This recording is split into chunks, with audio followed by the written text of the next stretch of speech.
If you don't mind, I'd like to speak in Korean, and I'd like to take advantage of the Korea because we have the interpreters, and so in Korean I'd like to speak. 우선 이렇게 늦은 시간까지 저희 그 회의 참석을 위해서 수고해 주시는 모든 분들에게 우선 감사의 말씀을 드립니다.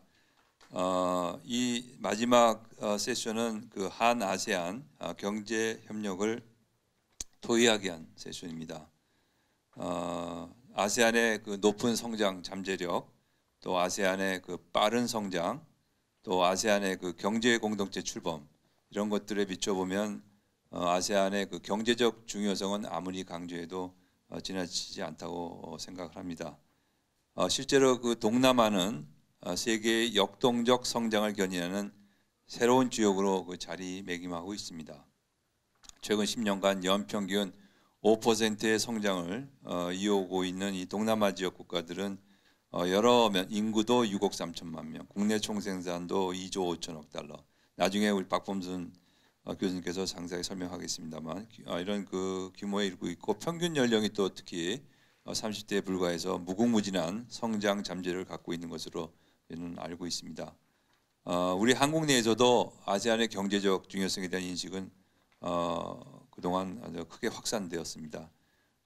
특히 최근에는 그 사드 배치 문제로 중국과의 관계가 좀 악화되었을 때 그 한국 정부와 기업들은 동남아 또는 아세안이 하나의 대체 가능 지역으로 우리가 인식할 수 있다는 그런 데 많은 그 주목을 해왔습니다. 실제 그 아세안은 한국의 그 제2 무역 및 투자 대상 지역으로 지금 자리 잡고 있습니다. 실제로 그 아세안 국가 중에서도 베트남을 필두로 많은 아세안 국가들의 지금 한국 기업들이 해외 진출 러시를 하고 있습니다. 특히 최근에는 4차 산업혁명 분야가 또 한 아세안 협력 분야로 각광을 받고 있습니다. 예를 들어서 한국은 스마트 시티 평가에서 세계 최고 수준인 싱가포르와 협력해 아세안 스마트 시티 네트워크 사업에 적극 참여하기로 하였습니다. 이런 긍정적 측면이 있음에도 한편 한 아세안 경제협력은 여전히 그 잠재력을 충분히 발휘하지 못하고 있는 상태로 진단되고 있습니다. 게다가 최근에는 중국과 일본이 제휴해서 제3국 시장 개발 사업을 적극 추진한다는 그런 보도도 있고 해서 한국의 아세안 경제협력 입지가 더 좁아질 거라는 그런 전망도 지금 제기가 되고 있습니다.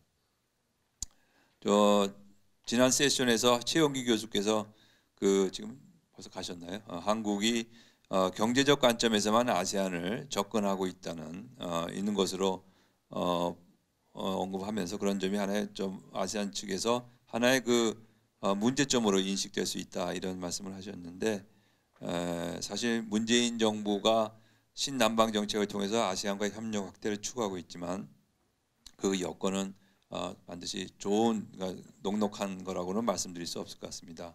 그래서 오늘 한국과 아세안 즉 발표자들로부터 한 아세안 경제 협력 가능성에 대한 발표를 듣고 또 세 분 토론자의 발언을 듣도록 하겠습니다. 먼저 그럼 우리 박범순 교수님께서 고려대학에 계신 박범순 교수님께서 발표를 해주시겠습니다.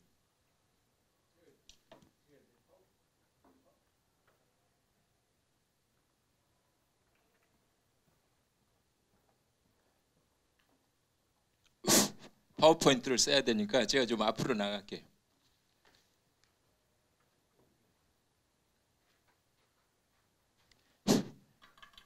제가 파워포인트를 준비를 했습니다만 이게 양이 좀 많아질 것 같아서 간단히 1분을 넘기도록 하겠습니다.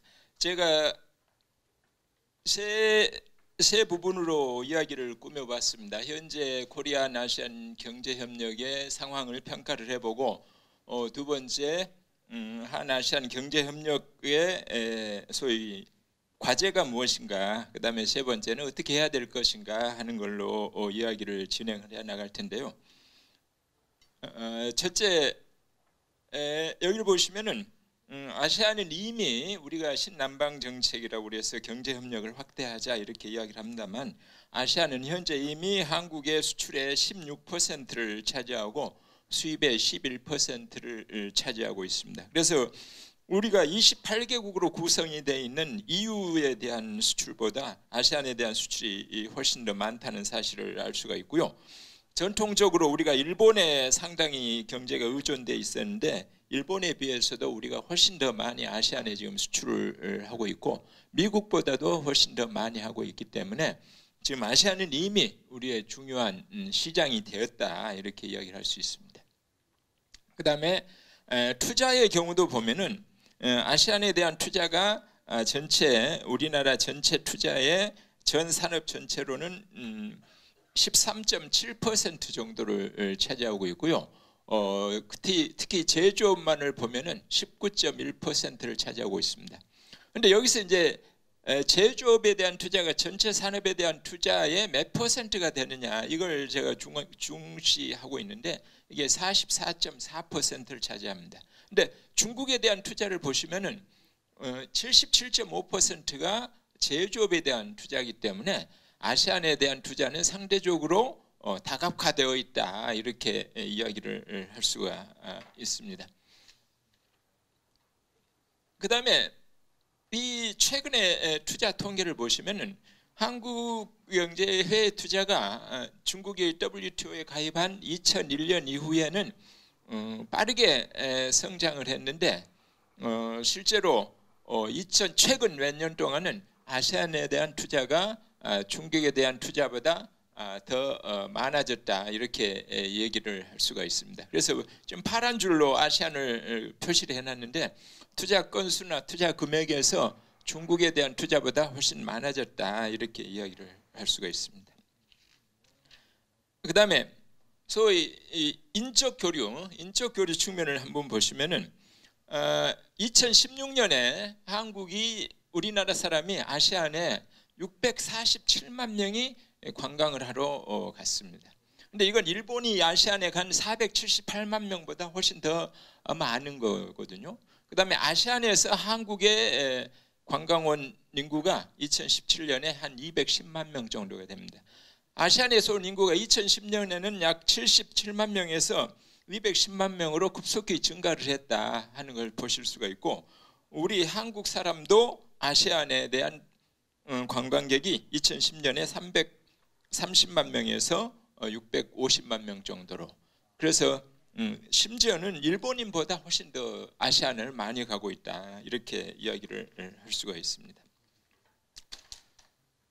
그 다음 표를 보면은 이걸 제가 중요하게 생각을 합니다만, 지금 한국, 중국, 일본의 대아시안 경제 협력을 수출, 수입, 그 다음에 투자의 흐름, 그 다음에 지금까지 누적 투자를 비교를 해보면 이 뒤에 비중 쉐어가 나와 있습니다만, 한국의 대아시안 수출은 우리 전체 수출의 16.6%, 수입은 11.2%, 투자는 11.1%, 그 다음에 지금까지 누적 투자액은 13.7%입니다. 그런데 중국이나 일본의 아세안에 대한 수출, 수입, 그리고 투자 흐름, 투자 잔액에 비해서 결코 못하지 않고 오히려 어떤 측면에서는 아세안을 더 많이 활용하고 있다, 이렇게 볼 수가 있습니다. 그러니까 지금 한국이 아세안에 대해서 못하는 게 아니고 일본, 중국보다 오히려 더 많이 하고 있다. 그래서 외형적으로 보면은 지금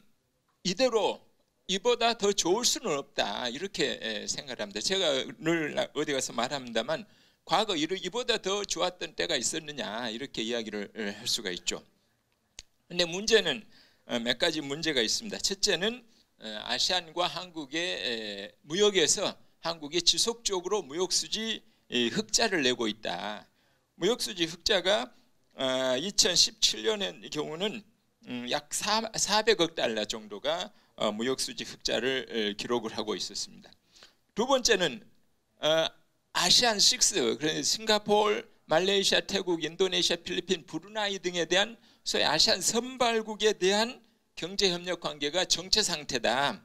그래서 이 무역에 관한 한 2014년보다 오히려 무역량이 줄어들었다 이렇게 이야기를 할 수 있고, 또 그 이면에는 베트남에 대한 과도한 무역, 과도한 투자가 자리 잡고 있다 이렇게 볼 수가 있습니다.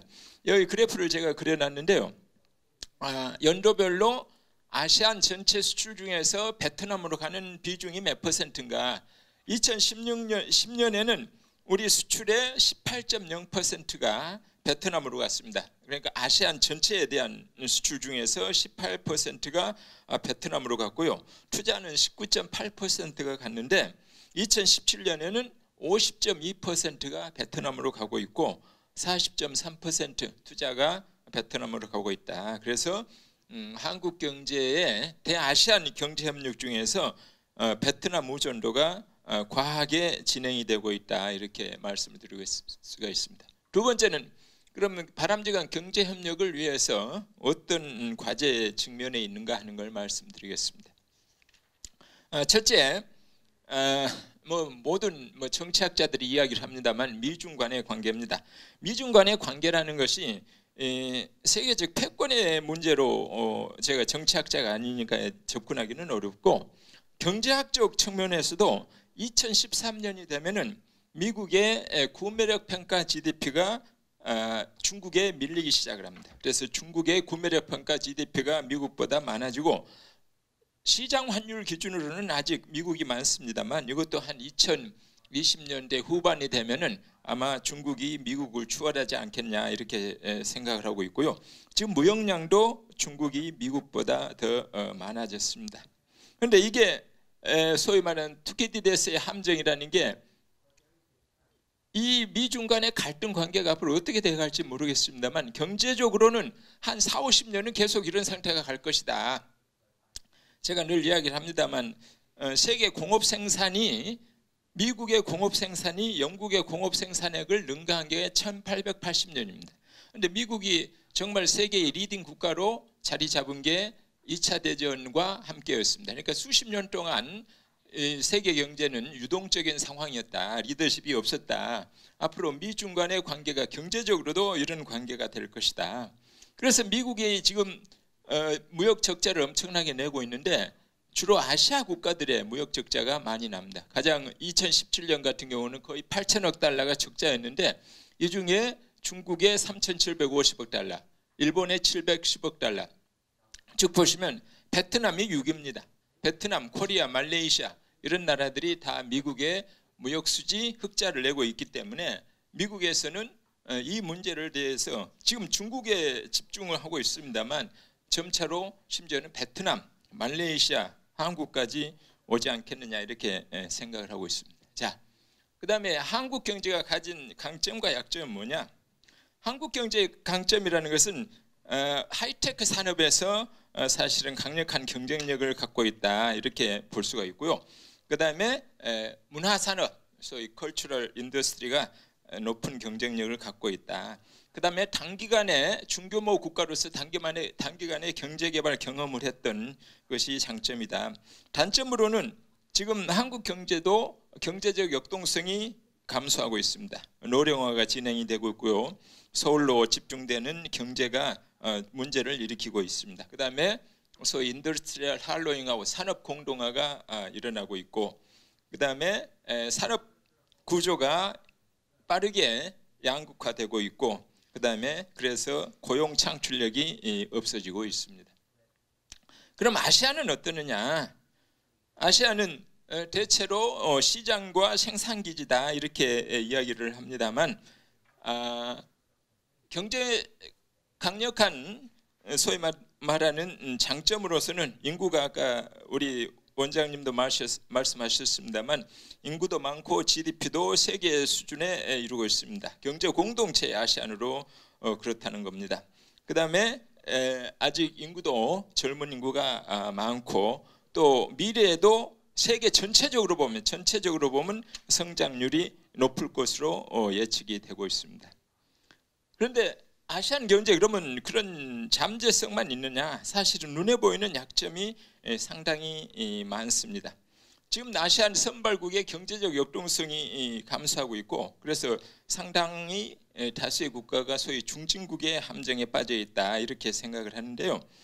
제가 여기 표를 만들었습니다만 아세안이 우리가 생산기지다 이렇게 이야기를 합니다만 실제로 공업 부분에 제조업 부분에 공산품의 무역 수지를 구해보면은 예를 들면 한국이 2017년에 공산품에 2천억 달러 이상의 흑자를 기록을 했고 중국은 2016년에 8,900억 달러 정도의 흑자를 냈는데 지금 우리가 잘 알고 있는 인도네시아, 말레이시아, 필리핀, 타일랜드 이런 나라들이 공산품 무역 수지가 적지 않으면 약간의 흑자를 내는데 그치고 있다 이렇게 볼 수가 있고 소위 말하는 탈공업화, 디스인더스트리얼라이제이션 현상이 벌어지고 있다 이렇게 말할 수가 있습니다. 자, 그 다음에는 또 뭐가 있느냐? 산업개발이 주로 외국인 직접 투자에 의존했기 때문에 이노베이션, 혁신 역량이 아주 낮다 이렇게 이야기를 할 수가 있고요.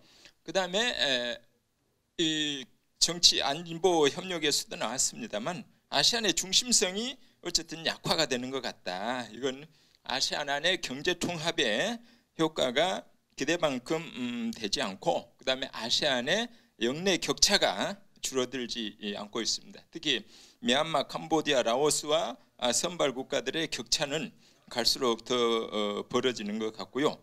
또 대외 아세안의 대경제 정책에서 예를 들면 CPTPP에 대한 각국의 서로 다른 이해관계 이런 것도 있고 또 중국이 AIIB와 BRI를 통해서 중국이 일부 아세안 국가에 대한 강력한 흡수력으로 아세안의 센트럴리티가 약화가 되고 있다.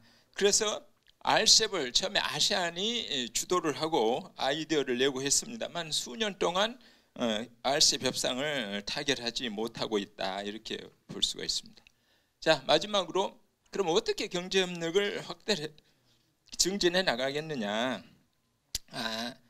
한국의 아세안과 서로 이해가 부응하는 점이 분명히 있을 것이다.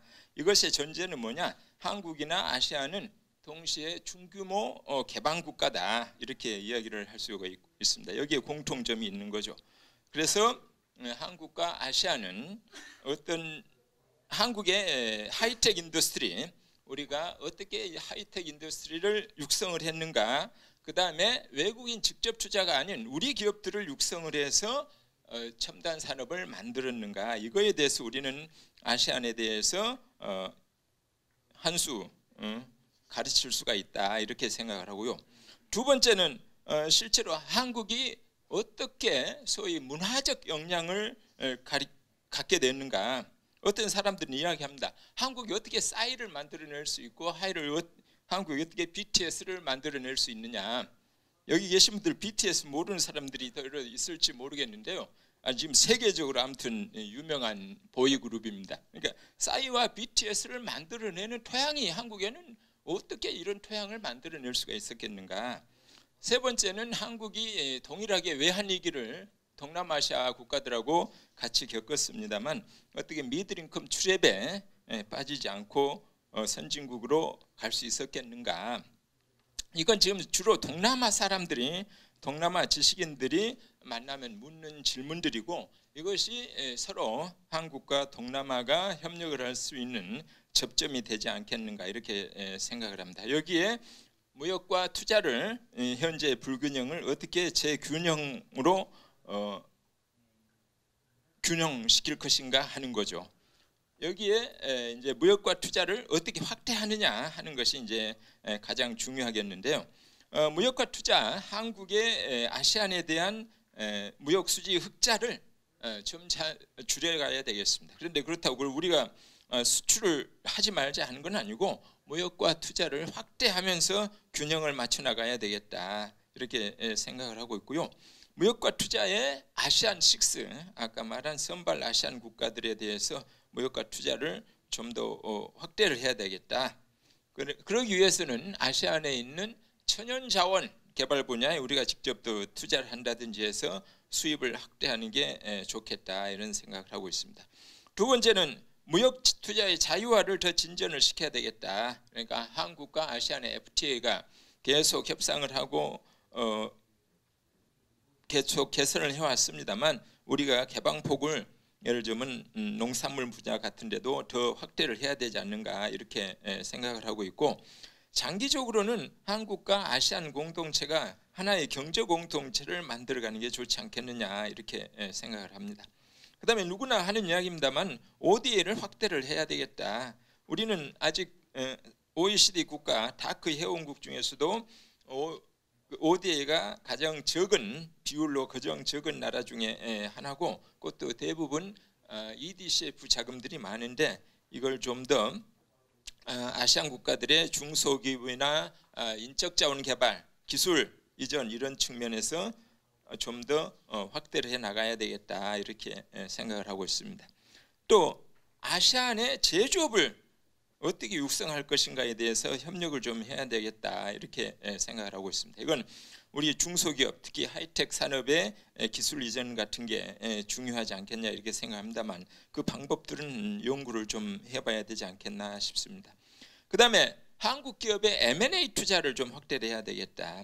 지금 한국도 산업 공동화 문제가 심각하기 때문에 한국에서 공장을 뜯어가서 현지에 가서 새로 공장을 짓는다는 것은 현실적으로 가능하지 않을 것 같고, 동남아 국가들이 실제로 베트남 같은 경우는 민영화를 한다든지 아니면 다른 나라들은 부실 기업들이 많은데 우리가 가진 노하우나 경험을 통해서 현지에 M&A를 하고 그 기업들을 체질을 건강하게 한다든지 하면은 상호 윈윈이 되지 않겠느냐 이렇게 생각을 하고, 최근에 대기업들이 이런 쪽에 관심을 많이 갖고 상당히 성공한 케이스들이 많이 나오고 있으니까 이런 쪽을 좀 더 관심을 가져야 되겠다 생각을 하고 있고요. 그 다음에 아시안에 대한 존경심을 가져야 되겠다. 아시안은 다문화 사회다.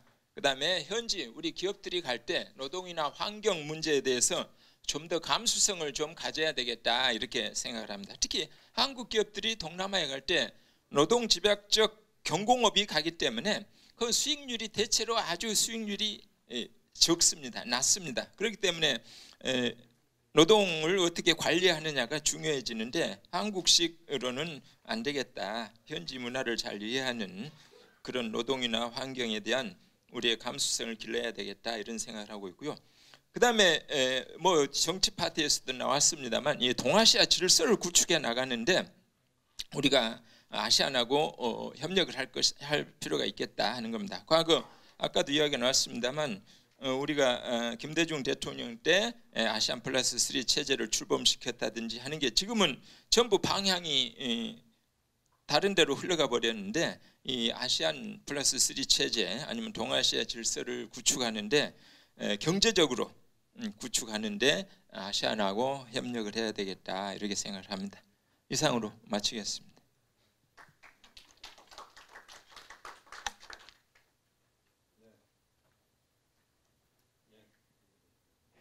네, 저 박봉수 교수님 수고 많으셨습니다. 우리 박 교수님 발표는 일단 세 가지로 구성을 하셨다고 볼 수 있을 것 같습니다. 우선 한아세안 경제협력 현황에 대해서 상세하게 설명을 해주셨고, 또 한아세안 경제협력을 추구하는 과정에서 직면하는 여러 가지 과제들에 대해서 또 설명을 해주셨고, 사실 세 번째가 아마 이번 발표의 가장 그 핵심이 아닐까 싶습니다. 한아세안 경제협력을 어떻게 하면 좀 더 증진시킬 수 있겠느냐 하는 그 방안에 대해서 우리 박 교수님께서 많은 많은 제안을 해주셨습니다. 특히 맨 그 마지막 파트에서 말씀하셨던 아세안의 경쟁력을 증진시키기 위한 협력 방안으로서 아세안의 제조 능력을 키워주고 또 M&A 투자를 좀 확대해야 되겠다. 그다음에 아세안의 가치를 존중해줘야 되겠다. 이것이 하나의 그 저희 박 교수님 발표 중에서 저희들이 좀 귀담아 드려야 될 부분이 아닌가 생각을 합니다.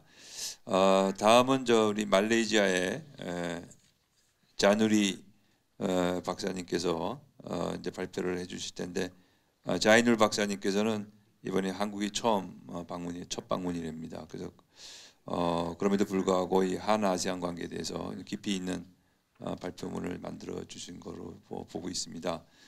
사실 그 한아세안 그 경제 협력에 관해서 한국 측이 생각하는 방안과 아세안이 기대하는 방안 간에는 차이가 있을 수 있다고 생각을 합니다. 특히 그 아세안 쪽 입장에서 보면 한국이 아세안을 너무 한국의 어떤 경제적 이익 차원에서만 접근하는 것이 아닌가 하는 그런 비판적 시각이 있는 것으로 저는 알고 있습니다. 그래서 우리 아세안을 대표해서 우리 자이놀 박사님께서 한아세안 경제협력을 어떤 식으로 발전시켜야 할지에 대한 고견을 말씀해 주셨으면 감사하겠습니다. Thank you, Ambassador. Okay, if I may, I think I'm going to choose to stand up as well.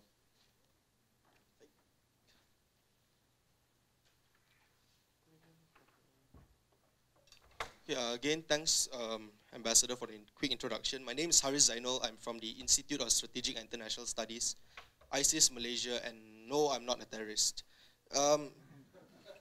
Before I begin, please let me thank the organizers, the Jeju Peace Institute, for having me here in Seoul for the first time, and also for the hospitality provided. As the only Southeast Asian on this panel, I'll be giving my views as a Southeast Asian on economic cooperation between ASEAN and South Korea. At the outset, it's worth mentioning that the NSP, introduced by President Moon in 2017, would be welcomed by all leaders of ASEAN. To welcome an initiative does not cost anything, right? But in my opinion, that is the easy part.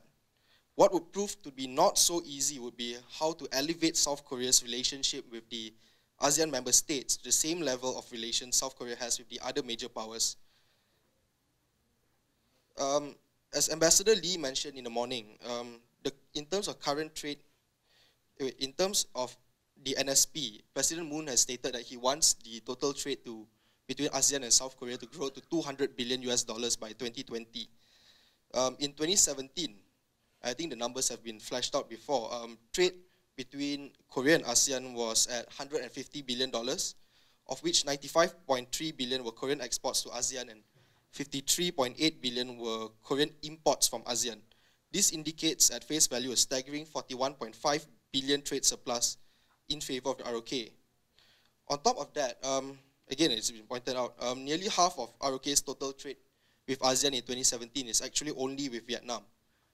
And no offense to my colleague from Vietnam, this is despite the fact that Vietnam is only 15% of ASEAN in terms of GDP. Okay. In assuming both of President Moon's wishes come true, by 2020, Vietnam would still remain to be the largest trading partner between ASEAN and South Korea, and total trade would still account for half of everything. Okay, aside from the trade deficit that's currently being experienced by Vietnam, an important question has to be asked here. How will this deepen economic cooperation with Vietnam by 2020 look like to the other ASEAN member states? Like Professor Cho, who I think has left, mentioned earlier, the new Southern policy is the first time in ROK's diplomatic history to prioritize ASEAN. This is good, right?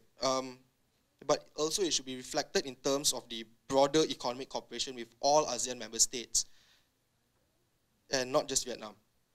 Okay, but to actually do this, and to dramatically strengthen relations between South Korea and ASEAN, to borrow President Moon's words, there are a few things to keep in mind. Firstly, the diplomatic outreach under the guise of the NSP will be welcomed by all ASEAN member states, like I mentioned earlier. But with that being said, decision makers in Seoul need to be aware that ASEAN, despite its many regionalization initiatives, is that it is merely an association of 10 member states. ASEAN is in name, and despite having the secretariat under it, it does not drive the agenda. For ASEAN, the agenda, and to a natural extension, the interests, are based on the individual member states. But then how does this fit into economic cooperation between South Korea and ASEAN? The 10 member states, to be sure, they are all at different levels of development, meaning what they want from economic cooperation are different. This then means that for South Korea to truly make a meaningful impact under the NSP, it will need specific strategies to approach each individual ASEAN member states. For example, the developing Southeast Asian countries would probably appreciate more manufacturing investment to boost their domestic economy. Meanwhile, the more developed ASEAN member states can benefit more from South Korea's technological expertise in things like smart cities, financial technology, and the digital economy. The second challenge for greater economic cooperation under the NSP would be how it fits alongside the Belt and Road Initiative. The BRI currently enjoys great buy-in from Southeast Asian leaders, as you can see on this slide. In the Belt and Road Forum in 2017, almost every leader of the respective countries attended, or if not in their place, there were senior ministers. Even Prime Minister Mahathir, who actually went to Beijing to renegotiate some of the BRI contracts, he has never once said publicly that, that he is against the Belt and Road Initiative.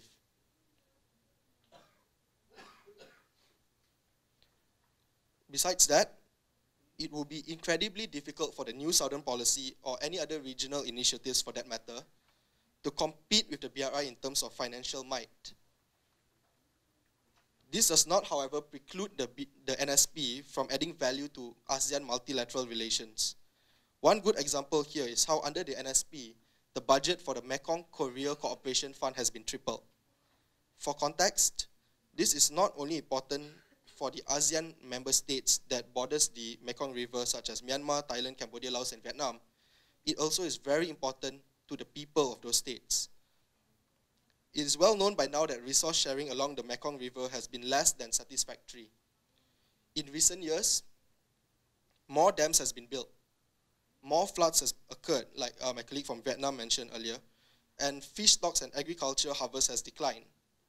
This is despite the fact that there are now at least two major multilateral initiatives, the Lanchang Mekong Cooperation Forum, LMC, and the Mekong River Commission, which is meant to strategize better on resource management. Differentiating the LMC from the MRC is that in the former, China and Myanmar is present, while in the latter, it's only the four countries, Thailand, Laos, Cambodia, and Vietnam. This does not inherently make the LMC incapable to meaningfully act on something, but due to China's overwhelming military and economic power, there now exists concern among the Mekong riverine countries that China might use the LMC to shape the discourse on transboundary issues such as water resource management in its favor. As it stands, China has already built 7 megadams and is building or planning to build another 20 in Yunnan, Tibet, and Qinghai, according to International Rivers. Despite the fact that the Mekong contributes 7 billion in terms of fisheries alone to Vietnam, Cambodia, Laos, and Thailand, and providing food and water security to many of its people, it has been very, very, very low on ASEAN's agenda. This is despite the fact that the Mekong is actually in the heart of the mainland Southeast Asian countries.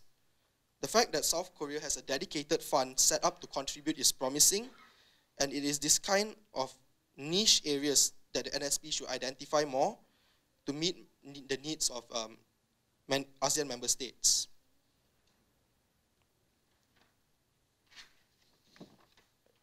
This leads to my next point, that Seoul also needs to be aware of how the NSP is perceived from Southeast Asia.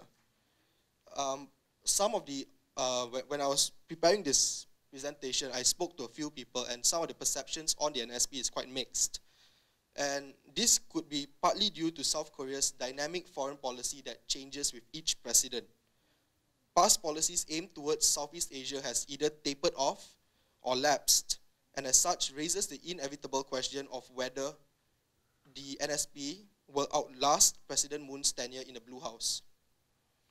This mixed perception has not manifested into apathy yet, to be sure. But this could be because of the fanfare surrounding the NSP's launch and with the general public's favorable opinion on South Korea due to its strong soft power.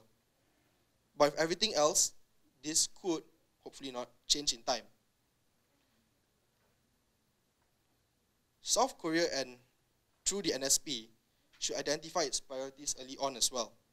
The reality is this: diplomatic resources, particularly among the least developed ASEAN member states, is already being strained by the thousands of meetings he has to attend in the many ASEAN multilateral frameworks. Plus, if South Korea could identify interests early on, this would mean that it can better capitalize on the hype surrounding the NSP, which might wear off as time goes by. Besides, by identifying priorities early, areas of mutual interest for cooperation can be developed bilaterally with individual ASEAN member states, minilaterally with select groupings of ASEAN member states like the Mekong Korea Cooperation Fund mentioned earlier, and multilaterally with ASEAN as a whole. Importantly, not every engagement by South Korea under the NSP needs to be done multilaterally with ASEAN. This would optimize the diplomatic resources spent on engaging Southeast Asian countries and ASEAN as well. In closing, here are the few points I want to reiterate. The current trade volume between ASEAN and South Korea is commendable, and based on trends, it would most probably register a further rise in 2018. The goal for 200 billion by 2020 under the NSP is not far-fetched and can be realized. With that being said, there needs to be stronger efforts between ASEAN and South Korea to better balance the balance of trade among all the ASEAN member countries. Second, in approaching ASEAN, Seoul should remember that ASEAN is only in name. Common interests among the 10 ASEAN member states that can result in tangible outcomes are few and far in between. Besides, to cultivate these interests among the 10 member states and to manifest it into something tangible will take a much longer period. Hence, for the short and medium term, Seoul should identify the interests and opportunities currently present in the individual member states and then decide whether to act upon it bilaterally, minilaterally, or multilaterally to achieve the tangible results. Third, the NSP's coexistence with the BRI does not preclude it from adding value to multilateral relations. What South Korea has been doing with the Mekong Korea Cooperation Fund has to be applauded and should be an inspiration for further meaningful engagements under the new Southern policy. Lastly, Seoul needs to remain aware of the mixed perceptions surrounding the NSP, particularly surrounding its longevity, considering what has happened with previous diplomatic initiatives. With all that being said, I end my presentation. Thank you to the organizers once again for having me.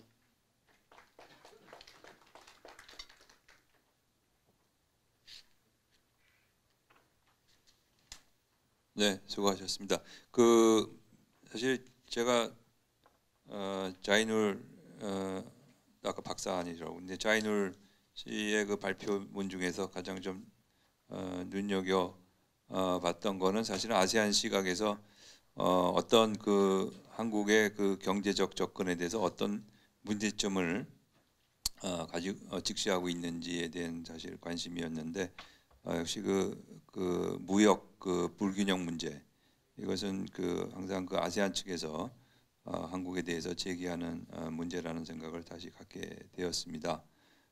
그리고 그게 아주 다각적으로 그러니까 양자적인 측면에서뿐만 아니라 또 다자적인 차원에서 또 개별 국가와의 차원에서 이렇게 다양한 방면으로 아세안 국가들과의 어떤 경제 협력을 추구하는 것이 바람직할 것이라는 그런 그 제안은 저희들이 앞으로 그 신남방 정책을 추구하는 과정에서 좀 주목해야 될 부분이 아닌가 생각을 합니다. 그 다음 발표는 저희 라지브 쿠마르 한국외대 교수님께 부탁을 드리려고 그러는데 사실 신남방 정책의 그 대상은 아세안뿐만 아니라 사실 인도가 지금 포함이 되어 있습니다.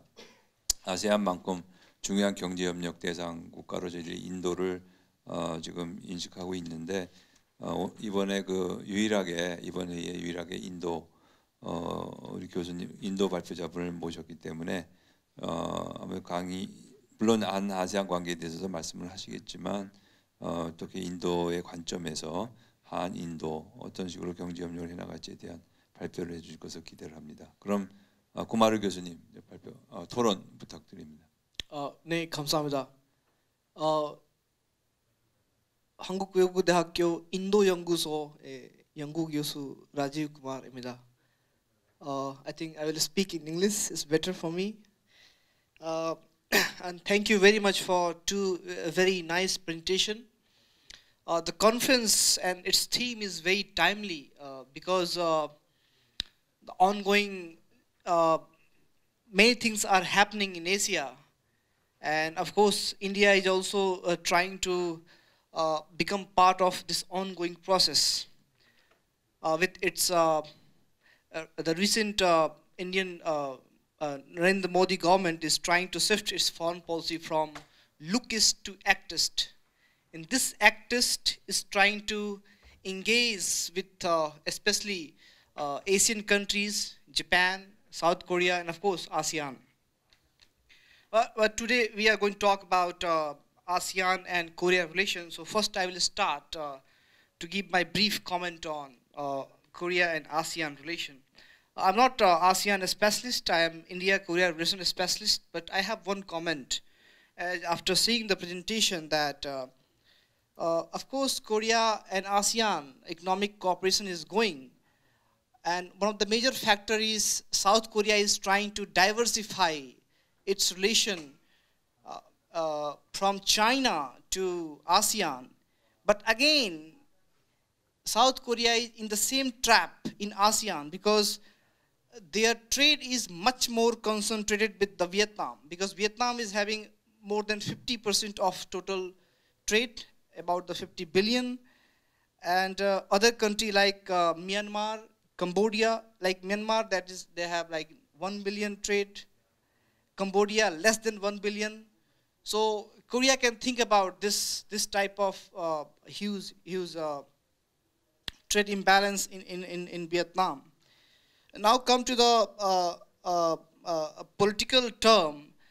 As South Korea is trying to develop its relation with ASEAN as well as India, but again the whole policy is based on economy. Now the Asian international relation is defined by both politics as well as economics. If we see the recent rise of India-Japan relation or any relation in Asia Pacific, the politics and economics is going hand by hand. We cannot just focus on one area and excluding other area. That is one of the biggest, I think, things we need to consider South Korean approach toward ASEAN or as well as India, because India is also thinking that what is Korea's view on security issue in South China Sea, in Indian Ocean, or the emerging Indo-Pacific. Because as recently Japan is gaining much more access in India market, and this is the reason is because Japan is developing a very good political relation with Indian government. On the basis of that, Japan is gaining much more access in the market or doing much more investment in infrastructure and other sector. So politics have to think about from a Korean perspective. Now I will talk about the new southern policy. It's a Sindanbang Jongchik. The question is there anything new in this Sindanbang Jongchik policy, new southern policy? Because I remember when the previous president, Park Geun-hye, when she went to India, or maybe in ASEAN also, she said this trip is about economic diplomacy. And there is full of articles in media that this trip is dedicated as economic diplomacy. Again, as we are talking, the new southern policy is again economy. So is there anything new in this policy, or rather than it's the rhetoric of the government that, okay, this is a new government and we have a new policy term. So we have to think about that. I think that's all from my side. I will talk again if you have any question. Thank you very much.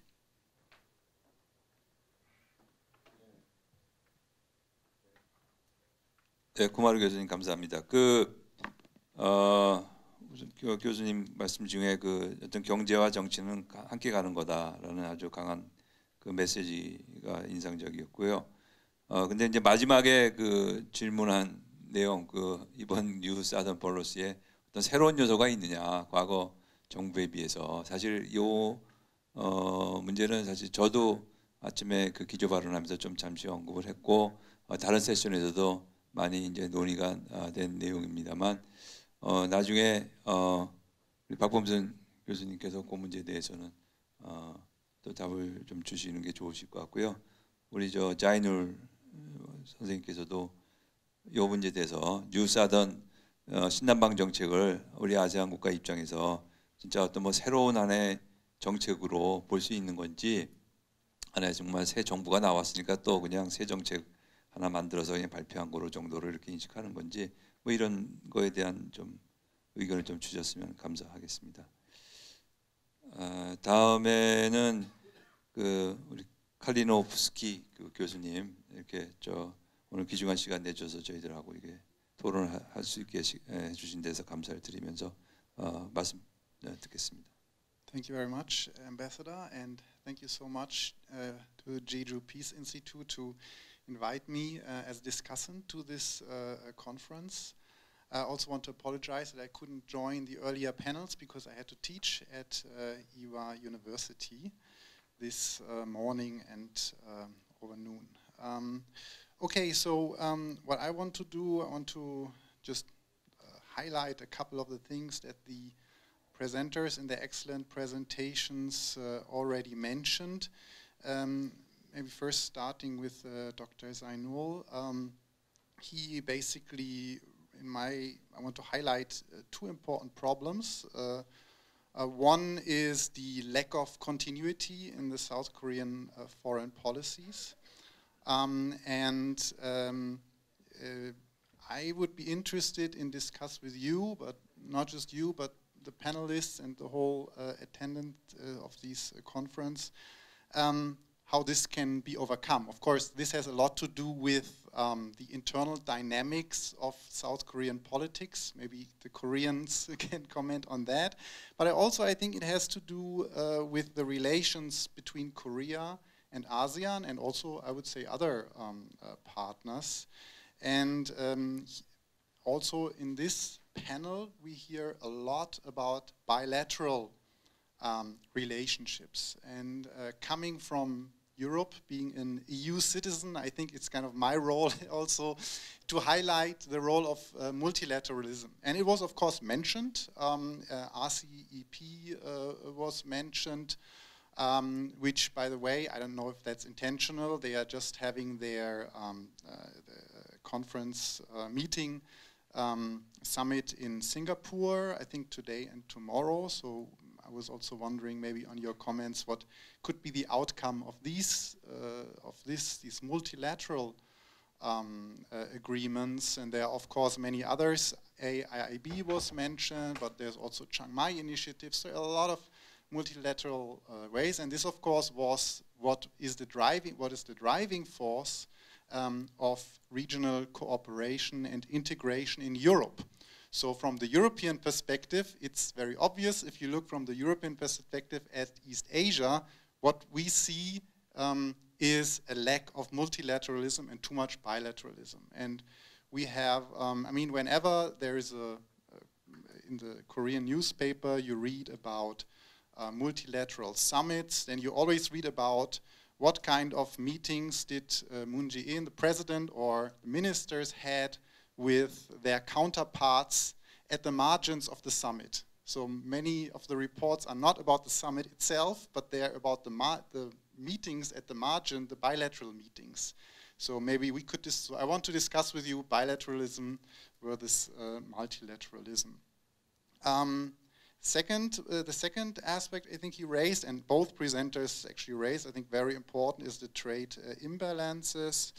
Of course, whenever I go to Southeast Asia, and I'm always very envious about a lot of the great variety of fruits and vegetables at very cheap prices that you can buy here. So from my very selfish perspective, one solution, of course, to the trade imbalance would be that Korea would open more to products from Southeast Asia.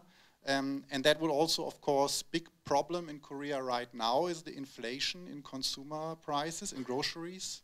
So this could be a way to solve that problem. So you could solve two problems at once: trade imbalances with ASEAN and also the inflation in Korea. But this is just my perspective, and I would also, of course, hear from the ASEAN, from Dr. Zainul, what he thinks from the ASEAN perspective, what needs to be done in Korea to reduce this imbalance, and of course also from Professor Park's perspective.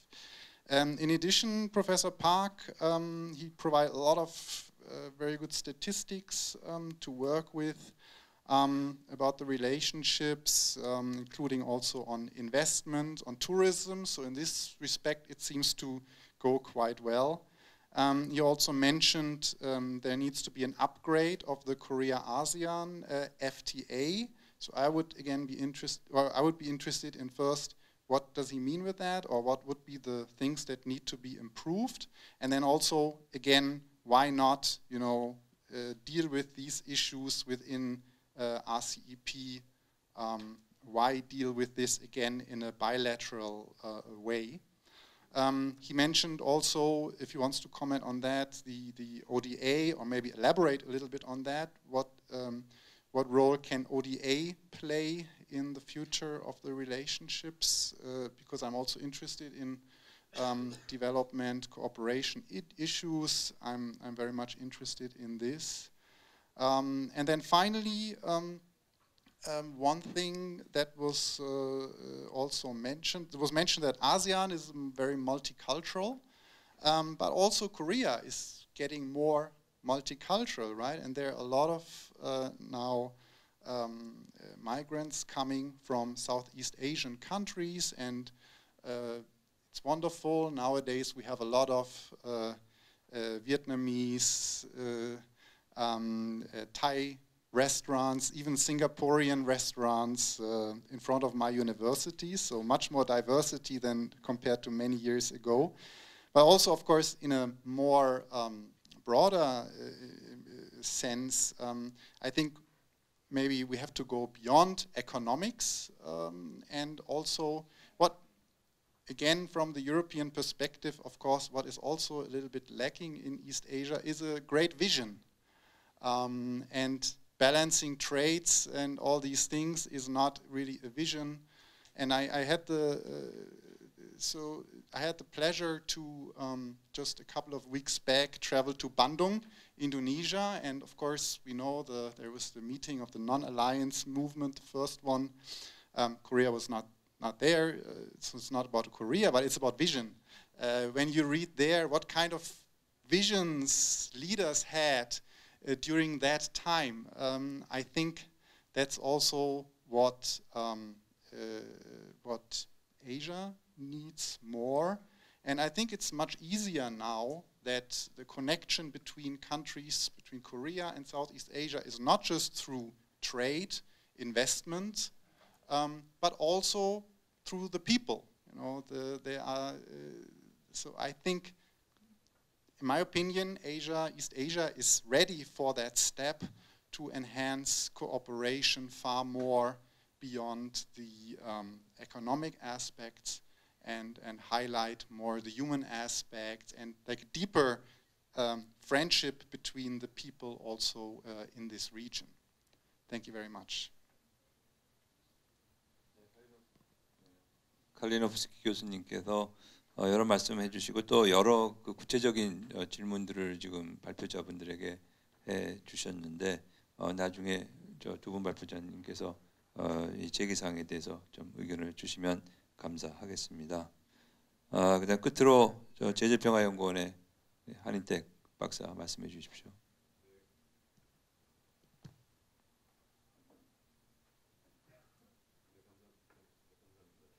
들리시나요?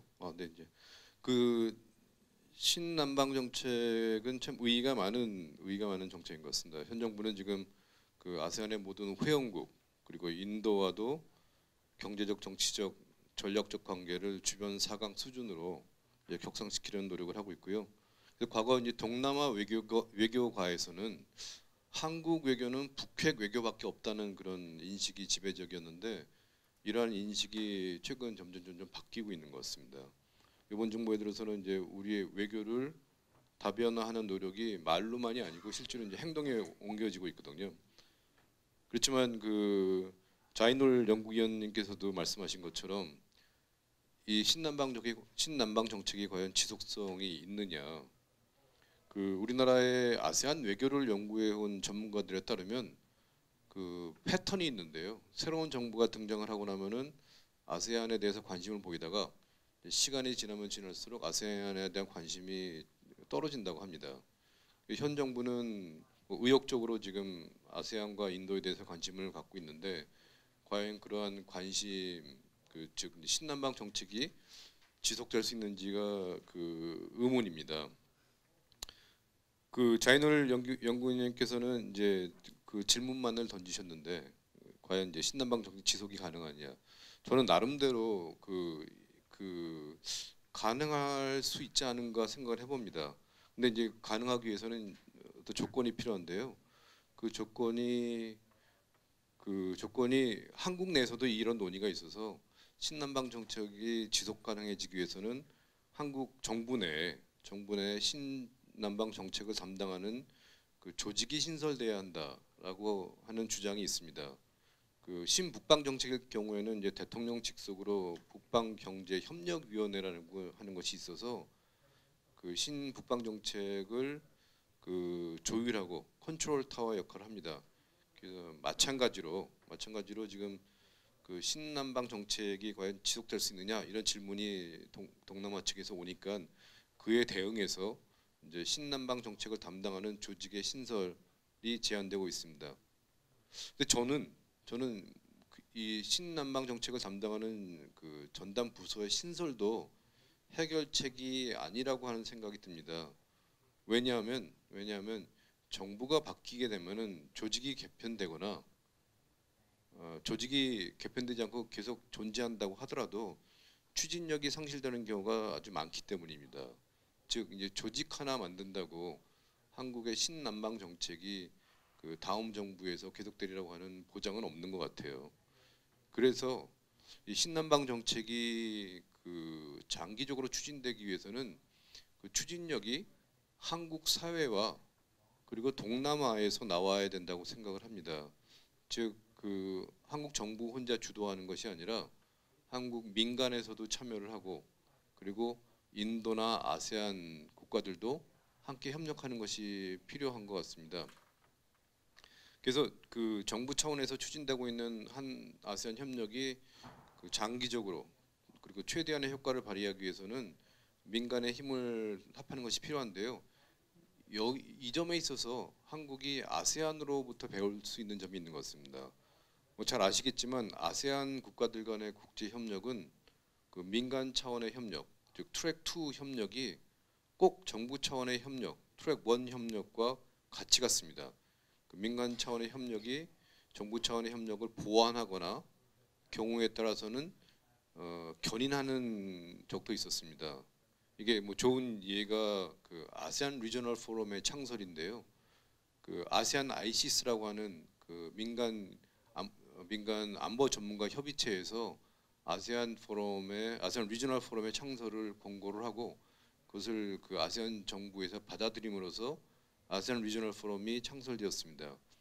마찬가지로 한 아세안 협력에 있어서도 그 한 아세안 정부 간의 협의체를 보완하는 그런 민간 협의체가 생겨나서 그 트랙 1 협력과 트랙 2 협력이 같이 이루어진다고 하면은 이번 정부를 넘어서도 계속되는 한 아세안 협력이 가능하지 않을까 생각을 합니다. 근데 이런 말씀드리게 되면은 아니 지금 현재 그런 그 한 아세안 민간 협의체가 없는데 이게 과연 그 가능한 얘기냐, 가능한 해결책이 될 수 있느냐? 저는 제 개인적인 생각으로는 그 한 아세안 민간 협의체의 부재라고 하는 것이 생각보다 단시간 내에 해결될 수 있는 문제라고 생각이 듭니다. 왜냐하면 그 아까 말씀드린 아세안 리저널 포럼의 창설을 낳게 한 아세안 아이시스도 사실은 그 역사가 길지 않거든요. 그리고 아세안 리저널 포럼 그 ARF를 보완하고 있는 시스캡이라고 하는 그 트랙 2 협의체도 사실은 생겨난 지가 얼마 되지 않습니다. 즉 이 트랙2 협의체의 창설이라는 것이 단시간에 이루어질 수 있기 때문에 그 한 아세안 협력도 트랙1 협력과 트랙2 협력이 같이 가는 것이 가능하리라고 봅니다. 그래서 뭐 담당 조직이 생겨서 신남방 정책을 추진하든 아니든 아세안과 협력에 성공하기 위해서는 먼저 아세안 국가들이 어떻게 협력하는지를 이해할 필요가 있고요. 아세안 국가들은 그 아세안 방식이라고 하는 그 독특한 방식을 통해서 영내 협력을 강화해 왔습니다. 이 아세안 내의 특징은 뭐 협의라든가 합의라든가 비공식주의를 둘 수 있는데요. 한국의 신남방 정책이 지속 가능하고 그리고 효과적이기 위해서는 아세안들과 협력을 할 때, 아세안 국가들과 협력을 할 때 바로 이 아세안 웨이를 준수해야 하지 않을까 하는 생각이 듭니다. 뿐만 아니라 아세안과 협력할 때는 아세안이 원하는 내용을 갖고 협력을 해야 될 것 같습니다. 제가 생각하기에 아세안이 제일 바라는 것은 경제적으로 말씀드리면 한국과의 무역이나 투자가 증대하는 것만이 아니고 사실은 제일 바라는 것은 한국으로 노동력을 수출하는 겁니다. 한국이 사실 한국 사람을 위한 일자리도 부족한 마당에 아세안의 노동자를 받아들일 수 있을지는 미지수입니다. 하지만 한국 내에는 그 한국인이 잘 취업하지 않는 분야가 있습니다. 이러한 분야에 국한해서라도 아세안 노동자를 허용하는 방법을 고려하고 그리고 국내에서이건 해외 현지에서이건 한국 기업들은 아세안의 노동자들에 대해서 그들의 권리와 복지를 존중하고 아울러서 그들의 문화와 전통도 존중해 주는 것이 필요하다고 생각합니다. 정리하면 그동안 이제 지역적으로는 동북아 이슈에 있어서는 핵 문제를 크게 벗어나지 못했던 한국 외교가 이번 정부 들어서 다변화되고 다양화되고 있습니다. 그 한 아세안 협력을 증진하고 지속 가능하게 만드는 데 있어서 일방적으로 우리 방식을 고집할 것이 아니라 아세안 국가들이 그동안 축적해온 협력과 전통의 관행을 이해하고 존중해 주는 것이 바람직한 것 같습니다. 그리고 우리가 관심 있는 분야에서뿐만 아니라 아세안이 관심을 갖고 있는 분야에 있어서 협력을 강화하는 것이 바람직하다고 생각이 듭니다. 그렇게 된다면 특정 정권을 넘어서 장기적이고 지속 가능한 한 아세안 협력이 가능해지지 않을까 생각해 봅니다. 이상입니다.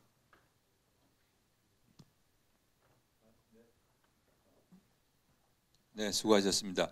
그 한 박사님 그 의견은 딱 두 가지로 좀 요약을 할 수 있을 것 같습니다. 신남방 정책이 지속될 수 있느냐, 또 그에 대한 그 방안을 좀 제시를 해주셨고요. 두 번째는 그러니까 일방적으로 우리 한국 위주의 어떤 대아세안 외교 내지는 경제 협력을 할 게 아니라 아세안이 그러니까 상대방을 배려하는 그런 경제 협력을 하는 것이 바람직하다는 뭐 그런 의견으로 좀 저는 이해를 했습니다.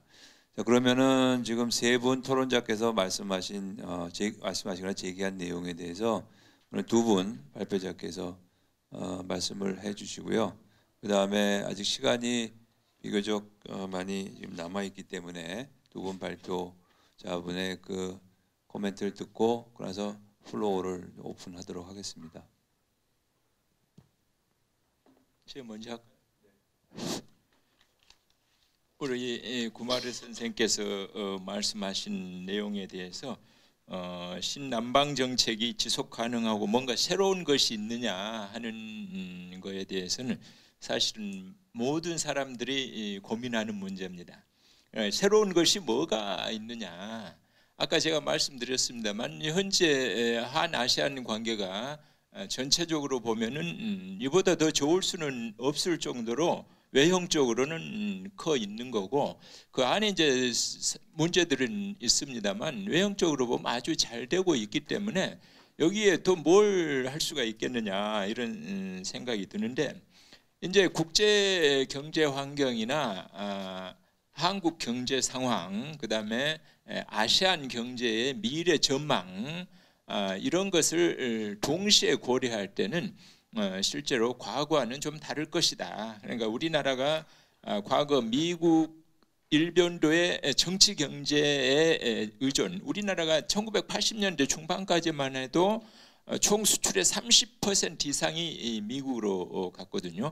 그다음에 지금 중국으로 가는 게 한 25% 되는데 아까 제가 말씀드렸습니다만 미중 간의 경제적 갈등, 정치적 갈등을 넘어서 경제적 갈등도 우리에게 대단히 불확실성을 안겨주고 있는 거다.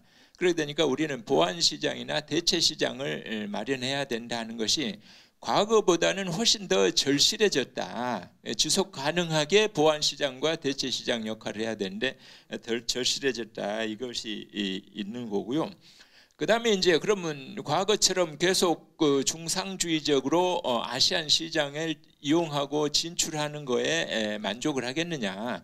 지금도 아시안을 잘하고 있는데 이걸 계속 한다는 것은 특히 우리 문재인 정부가 과거 정부하고 좀 달라져야 되는데 맞지 않는다 하는 차원에서 이제 새로운 게 뭐냐?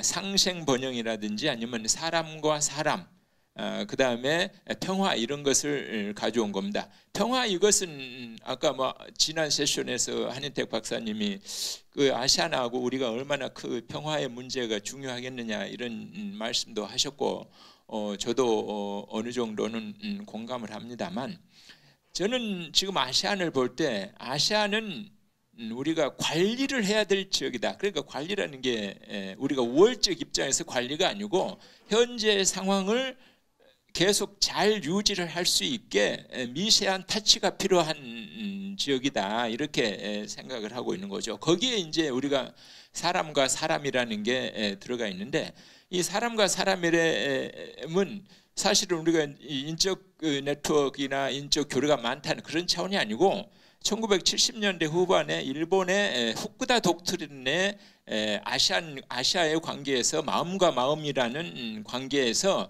살짝 따온 걸로 저는 지금 생각을 하고 있습니다. 왜냐하면 처음에 신남방 정책 이야기할 때 작년 11월에 우리 대통령이 동남아를 순방을 하시기 전에 몇 명이 모여가지고 이야기를 했는데 그때 제가 강력하게 사람과 사람 그 마음과 마음의 관계를 우리가 배울 필요가 있고 그 다음에 일종의 문재인 독트린 같은 걸 해야 된다. 그렇지 않으면은 문제가 안 될 그 진전이 없을 것이다 이렇게 생각을 했습니다. 그런 측면에서 보면 과거하고는 상당히 좀 다르다. 그런데 문제는 우리 국민들이 신남방 정책 이렇게 하면 우리 국민들 수준은 아직도 시장 뭐 먹을 거 진출 이것만을 생각을 하거든요. 그런데 정부는 일반 국민들이나 기업들하고 좀 차원이 다르게 생각을 해야 되는데 정부라는 게 일반 국민들의 의사가 그렇다는 걸 아는 한도에서 그걸 자꾸 바꿀 수는 없어요. 그러니까 정부가 일반 국민들한테 좀 앞서는 가지만 많이 앞서가기는 어렵다. 그런 차원에서 지금 사람과 사람을 넣고 평화를 넣는 것 자체가 대단한 발전이다. 저는 이렇게 생각을 하고 있습니다.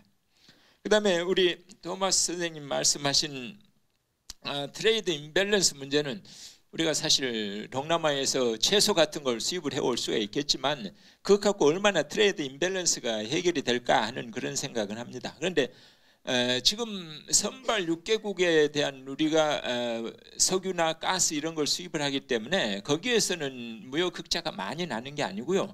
지금 베트남 쪽에 무역 흑자가 많이 나는데 베트남이 산업화가 진전이 되면은 우리가 올해도 보니까 베트남으로부터 수입이 우리의 수출보다 훨씬 많이 늘어났거든요. 그러니까 아직 많긴 하지만 조금씩은 개선이 되지 않을까 이런 생각을 하고 있습니다. 그 다음에 코리아 아시안 FTA의 업그레이드가 무슨 의미냐.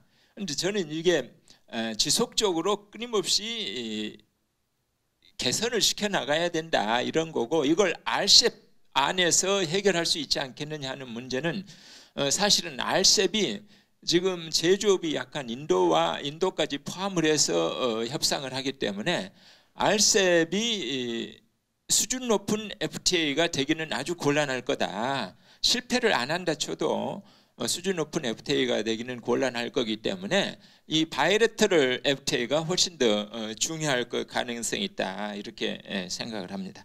그 다음에 ODA가 어떤 역할을 할 것이냐 하는 문제는 사실은 우리가 이제 아시아내에서 한중일 동북아 3국을 볼 때 한국, 일본, 중국과 일본이 엄청나게 큰 경제적으로 강대국인데 아시안 사람들은 항상 한국도 동렬해서 비슷한 수준으로 보고 요구를 하는 경우가 많아요.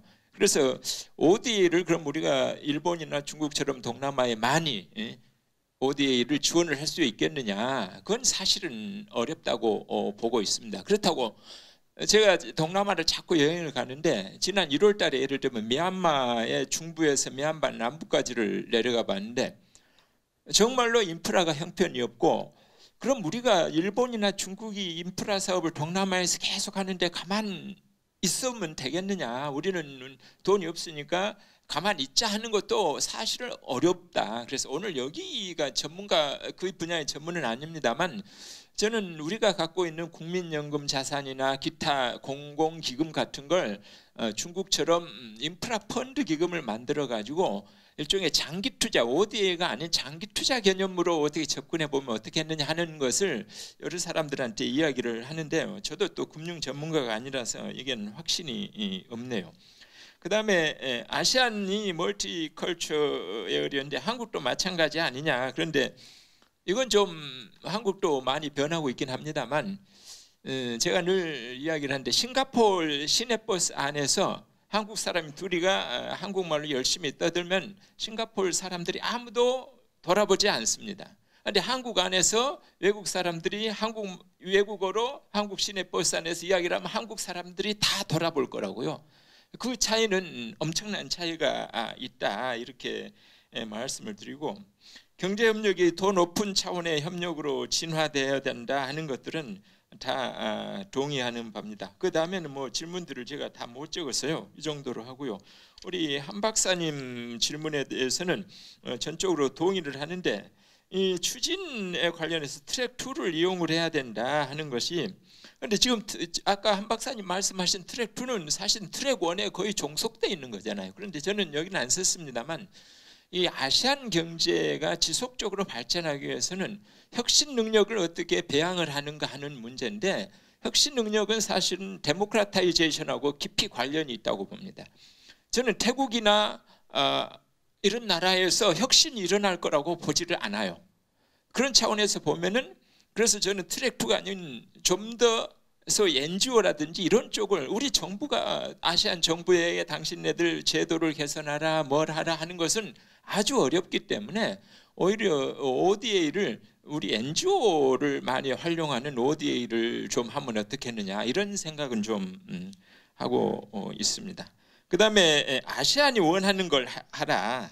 아시안이 원하는 건 이제 아시안도 다 층이 다르니까 예를 들면 CLM 국가에서는 인프라 투자 같은 데를 그거 하겠지만 이제 중진국 아시안 경우 같은 경우는 기술이나 중소기업 이런 걸 많이 하죠. 물론 노동력도 중요합니다. 예를 들면 태국에서 소위 말하는 마사지를 사나 아니면 필리핀의 간호사 이런 것들도 중요하고 또 사실은 많이 지금 열려 있어요. 우리 그 수산업 그 선원들을 보면 거기 몇십 프로가 지금 다 외국인 주로 동남아에서 노동력들이 활용이 되고 있기 때문에 물론 이걸 좀 더 아까 말한 간호사나 마사지 뭐 이런 분들한테도 통로를 열어주는 건 좋습니다만 그걸 우리가 지금 일본보다 먼저 갈 수는 없죠. 일본도 그런 문제에 대해서 아주 훨씬 더 아시안의 지분이 큰 일본조차도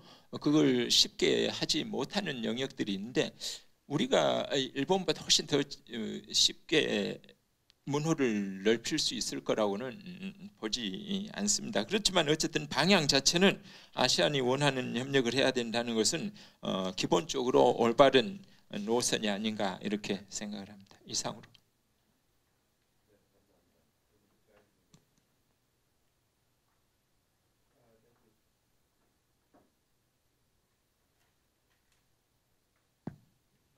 Thanks.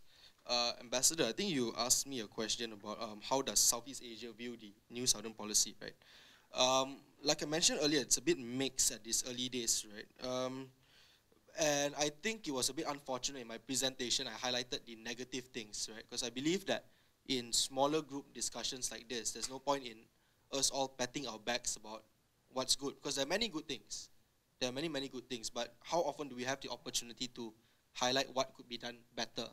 Right? But to be fair to South Korea, I think the fact that President Moon has paid official visits to multiple Southeast Asian countries in the past 2 years, that indicates a very strong interest by South Korea to engage ASEAN, right? And if I understand correctly, in August, a few months ago, there was a special committee on the new Southern policy that was launched, and I think it's based in the President's office. Yeah, that indicates the good buy-in as well from Seoul and their seriousness about approaching ASEAN.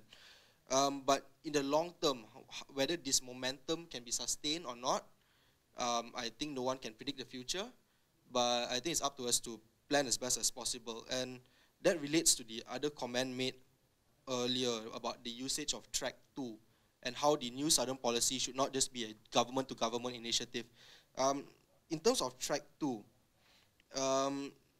the ASEAN Regional Forum, I know for a fact that they have the Council for Security Cooperation on the Asia Pacific, CSCAP. So CSCAP is a Track 2 network for the ARF, and it fits in the policy initiatives and policy ideas and things like that.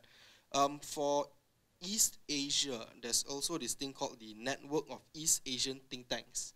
I was there in Yangon a few months ago for their country coordinator meeting, and I think throughout the 2-day meeting, there was nothing on the agenda that's specific to the new Southern policy.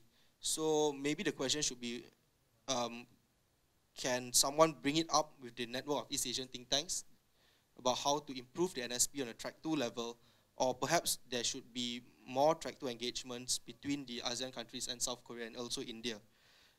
Because as compared to China, China does invest a lot in Track 2 diplomacy. In terms of inviting young researchers to Beijing, or also holding multiple conferences throughout the year. For a fact, I think I've been with ISIS for about 2 years, but I've been to Beijing 4 times. And 2 of that is for youth exchange and things like that. Taiwan does similar work as well, in calling the youth and all this stuff, things bolster the people-to-people connection much better. I think Professor Kalinowski mentioned something about the importance of multilateralism and drawing comparisons with the European Union. But to me, right, because I look at security issues at half my time in ISIS, it's somewhat frustrating to be dealing with ASEAN all the time. Even issues like genocide in Myanmar, they are being failed to be adequately dealt with, and it's an objective wrong, right? So to actually gain consensus, considering the different development levels, to actually come out with something tangible, I think that would take quite some time. And if we believe that if the premise holds true that the new Southern policy does not outlast President Moon's term, then probably we should be looking at the short and medium term instead. And I think this is where even mini-lateral, so select groupings of ASEAN member states, they can actually produce more tangible results under the NSP. I think there's a few other questions, but I think I didn't get time to jot them all down. If I didn't answer anything, just feel free to let me know. Thanks. 네, 그럼 시간이 좀 남았으니까 플로어를 오픈하겠는데, 전 사실 오늘 토론하는 가운데 아주 2가지 핵심적인 사항이 있었다고 저는 생각을 합니다. 하나는 이 뉴 사던 폴리시, 신남방 정책에 과연 어떤 새로운 요소가 있는 거냐. 과거 정부에서 한국 정부는 열심히 동남아에서 해보겠다고 노력했는데, 이 문재인 대통령이 얘기한 신남방 정책도 그다지 그렇게 새로운 요소가 있는 것 같지 않아 보인다는 그런 지적이 있었던 반면에, 또 한편으로는 과연 이 신남방 정책이 지속할 수 있겠느냐, 이런 또 문제 제기가 있었단 말이죠. 그렇다면 이게 어떻게 보면은 약간 좀 컨트라딕토리한 거 아니냐, 새로운 요소도 없는 정책이 또 지속할 필요가 있느냐에 대한 문제 제기를 할 그런 필요성이 있는 거냐, 이런 약간 좀 상충하는 그런 2가지 지금 문제 제기가 있었다고 생각을 합니다. 저 아까부터 우리 후 교수님 말씀하실 게 있는 것 같은데 말씀하십시오.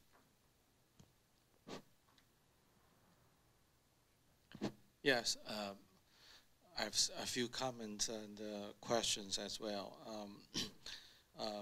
My comments actually raised by you, the South Korea or Republic of Korea's New Southern policy, how new it is, and how far it will go, and what objective it's trying to achieve. These are the questions I have in my mind. Of course, this is a completely new topic for me. I am not expert on these issues, so my questions could be reflect my ignorance or maybe I know very little about this topic. Now, if we look at our case, foreign policy, we fully understand the Northern policy. That's the probably most vital for Korea. Now there's a new Southern policy. Suddenly there's a new Southern policy. Why suddenly interest or attention being shifted to the South? Of course, that means you will reduce your interest on the North, right? The North Korean Peninsula still forever is the first priority for ROK. Now, if we look at the New Southern policy, if you remember, Taiwan have a New Southern policy under Tsai Ing-wen. It basically pushed the firm go to invest in the Southeast Asia, and then the government cannot push the firm go there. That's not the right economic policy. A lot of company go there.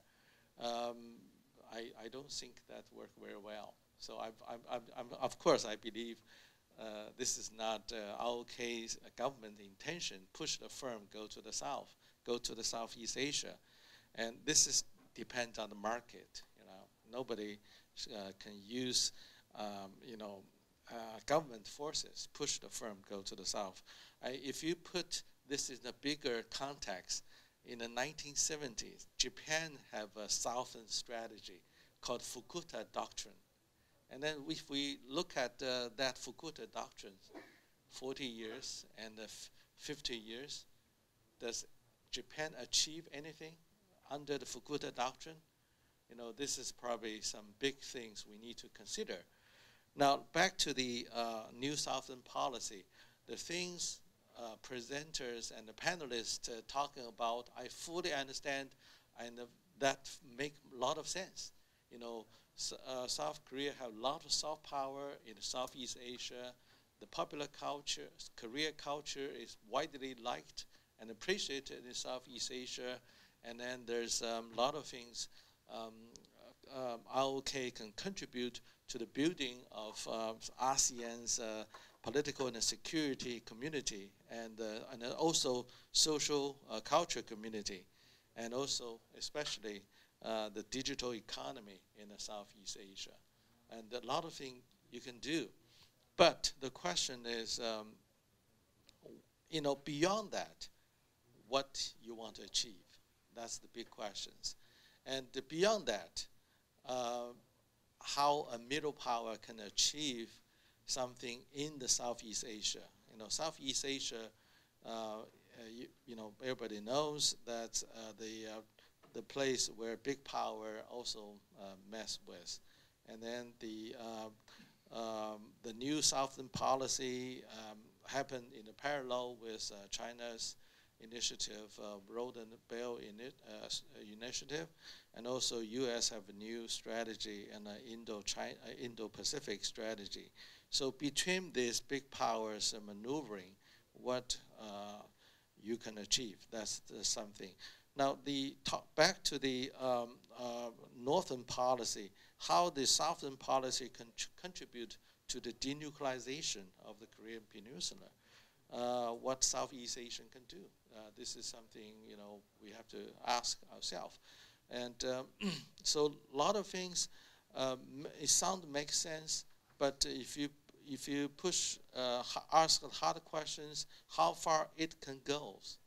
And this is the answer seems not quite clear to me.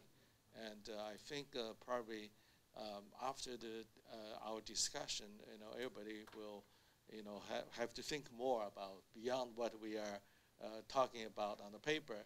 You make a few visits to those countries, and then that create media splash. And then, but after that, so what? Can you change anything in the Southeast Asia?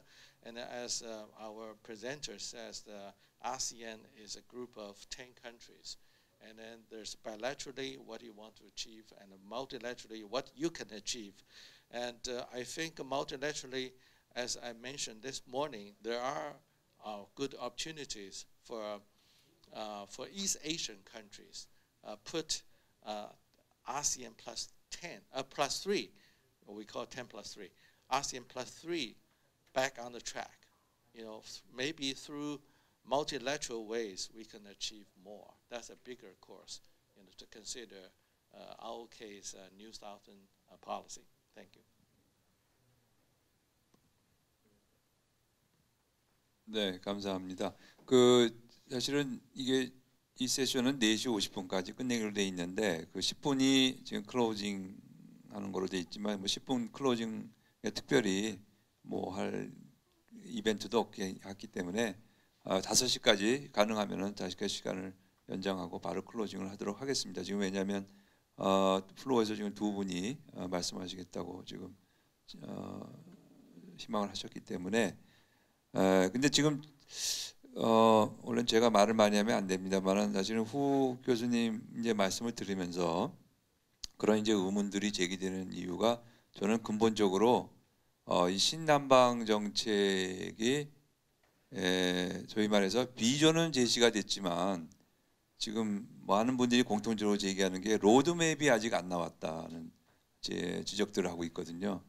그러니까 비전이라고 하는 어떤 어떻게 보면은 좀 이렇게 큰 그림은 나왔는데 그거를 채울 수 있는 구체적인 액션 프로그램이 지금 정부 차원에서든지 어디 차원에서 나와야 되는데 그게 지금 안 나왔다는 게 사실은 이 아세안 문제를 연구해온 많은 전문가들께서 지금 지적을 하고 있는 겁니다. 그래서 그거를 아마 정부 차원에서도 준비를 하고 있기는 합니다만은 바로 그런 로드맵이 좀 나와야지 이게 신남방 정책이 과연 다른 과거의 정책들과 뭐가 다른지 이런 의견들을 좀 저희들이 제시할 수 있지 않을까 싶어서 지금 마침 이재현 박사님께서 발언하신다고 그랬으니까 이 박사님 또 이 문제에 대해서 잘 아시는 분이니까 향후 어떻게 해야 되는 건지 그것까지 좀 포함해서 좀 말씀을 좀 해주시기 바라고 조금 전에 또 우리 후 교수님께서 후쿠다 독트린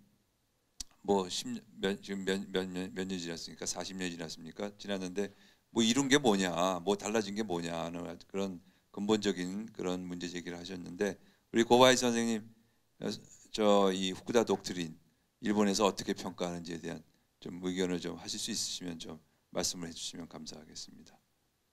그러면은 이재현 박사님 말씀해 주시죠. 예, 감사합니다. 조금 할 이야기가 여러 가지 아이템이 많은데요. 죄송합니다. 먼저 이야기해야 될 게 신남방 정책이 왜 신이냐라는 이야기들을 하고 신남방 정책이 다른 게 뭐냐라는 이야기를 하는데 두 가지 이야기를 할 수 있을 것 같습니다. 첫 번째는 이제 지금 문재인 정부의 신남방 정책을 서포트하는 입장에서 이야기를 할 수가 있고 그 다음에 이걸 비판하는 입장에서 이야기를 할 수 있는데 신남방 정책에 대해서 그러니까 신남방 정책의 새로운 게 뭐냐라는 거하고 조금 전에 후 교수님 이야기하신 것처럼 대만의 뉴 사우스바운드 폴리시하고 우리 신남방 정책하고 어떻게 구분지을 거냐라는 두 가지 이야기를 하는데 일단 대만의 뉴 사우스바운드 폴리시하고 우리나라의 신남방 정책하고는 전혀 다른 맥락에서 그러니까 전혀 상관없이 만들어진 정책이고요. 그 다음에 새로운 게 뭐냐라고 그랬을 때 첫 번째 이야기 제가 주로 답하는 거는 그걸 다시 물어봅니다. What's in the name? 이라는 질문을 하거든요. 그러니까 서브스턴스가 중요한 거지 신이 붙어 있고 아니고가 정말로 중요한가 우리의 대아세안 정책에 대해서 그 이야기를 먼저 하고 그 다음에 좀 더 구체적으로 들어가면은 신남방 정책의 의도하는 바가 무엇인가 지금 문재인 정부에서라고 했을 때 저는 두 가지를 크게 보거든요. 첫 번째는 한국 외교의 디버시피케이션이에요. 그러니까 지금까지 한국 외교라는 거는 미국, 중국, 북한, 그 다음에 동북아만 보고 살았는데 그거를 넘어서 가지고 아세안도 그렇고 다른 지역에도 그렇고 한국의 전략적인 네트워크를 더 많이 만들어야 되겠다. 물론 쉽지는 않겠죠. 근데 그걸 더 많이 만들어야 되겠다는 디플로마틱 디버시피케이션이 한 가지가 있고, 두 번째 이야기는 지금 박범순 선생님도 이야기하시고 많은 분들이 이야기하셨지만 아세안이 우리의 두 번째 경제적으로 중요한 상대국인데 외교 아젠다에서 보면은 북한, 미국, 중국 그리고 동북아 그리고 나머지는 거의 뭐 이슈가 없는 거나 마찬가지예요. 많은 경우에 하면 좋고 안 하면은 말고.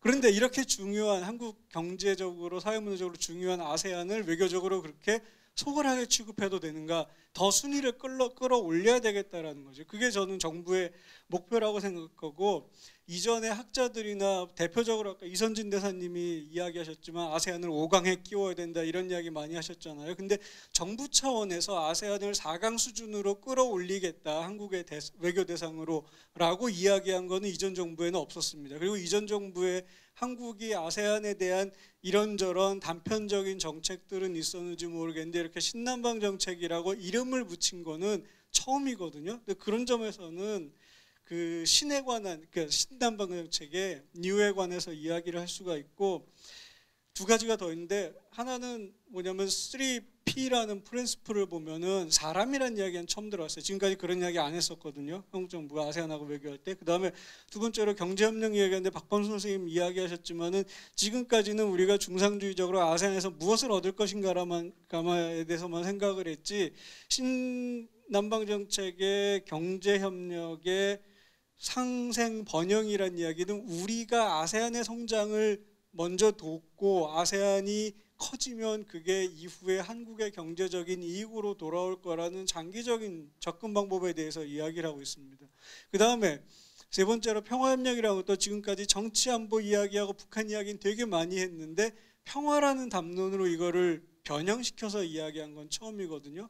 이게 될지는 안 될지는 모르겠어요. 아세안하고 한국이 정말로 지역에서 협력적으로 평화 건설자가 될지는 안 될지는 모르겠지만 어쨌든 이런 요소들은 새로운 거라고 생각이 되고, 새로운 거에 또 한 가지는 아까 여러분들이 이야기하셨지만 한 정부가 들어와서 아세안 정책을 추진하다가 북한에서 무슨 일 터져버리면 다 잊어버려요.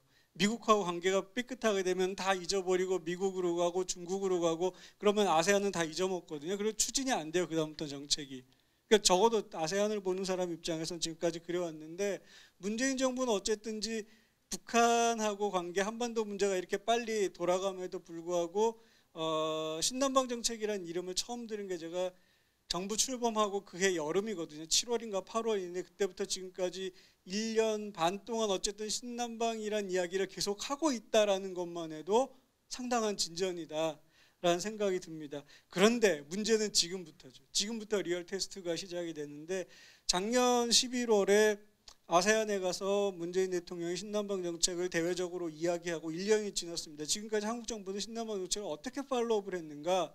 지금 이제 문재인 대통령 아세안 플러스3하고 EAS 정상회담차 가 있는데, 이 한아세안 정상회의에서 여기서 어떤 아젠다를, 신남방에 대해서 어떤 이야기를, 어떤 새로운 이야기를 해줄 것인가 라는 것부터 시작해서 앞으로 향후 1년, 그 다음에 거기서부터 1년 더 지나가서 내년 말쯤 되면은 그때는 문재인 정부의 이제 임기 절반 시점에 오거든요.